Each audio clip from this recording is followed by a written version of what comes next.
Thank you very much. I really feel honored to be here speaking with you this evening. And even more than being honored, I feel like I'm one of the fortunate ones because I haven't had to travel that same medical road that many of you have. And though I haven't traveled it, my husband Sean has. When Amber called me a couple of weeks ago and asked if I'd be able to speak this evening, my first thought was maybe Sean would be the better choice to speak because he is a cancer survivor. But then she went on to tell me that I had 15 to 20 minutes to share with you my journey of overcoming chronic fears in my life. Well, I knew right then Sean would not cut the break because he can't even clear his throat in 20 minutes time. Sean, my husband, is a survivor of vesicular cancer. He likes to joke that his friends always called him El Cajon.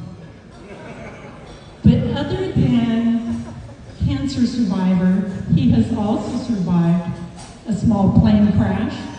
He's survived a near-death experience with sepsis and numerous other close-to-death experiences. And because he has had a number of those kind of experiences, he seems to think he's immortal these days.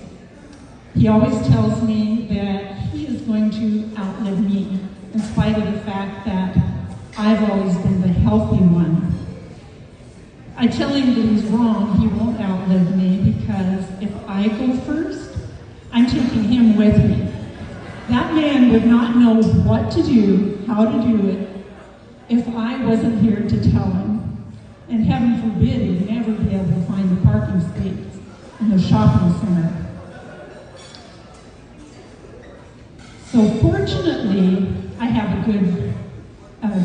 good communication, and Sean and I have a great relationship, so I can tease him that way. But he often likes to say that I have way too much fun at his expense. But you know, I just can't resist because he gives me so much material to work with. So. And I could never tease him the way that I do if we didn't have that close relationship. You know, it was only about 33 years ago when I lived in what I call a wishful world. I wished I could join in. I wished I was like them. I wished for once I could voice my own opinion, but I couldn't. You see, I lived in the shadows of a small three-letter word, S-H-Y. You know, that word shy is a small word, but it's powerful enough to control a person's entire life. It certainly did mine. And in case some of you may be shy too, but that word shy, really what it all boils down to, you know, a lot of people say, well, I'm shy, but the real meaning of being shy is fear. I feared everything. I feared failure.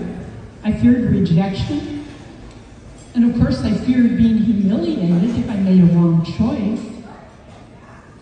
So do you know what fear really is? There's an acronym that really describes it. F-E-A-R is false evidence appearing real.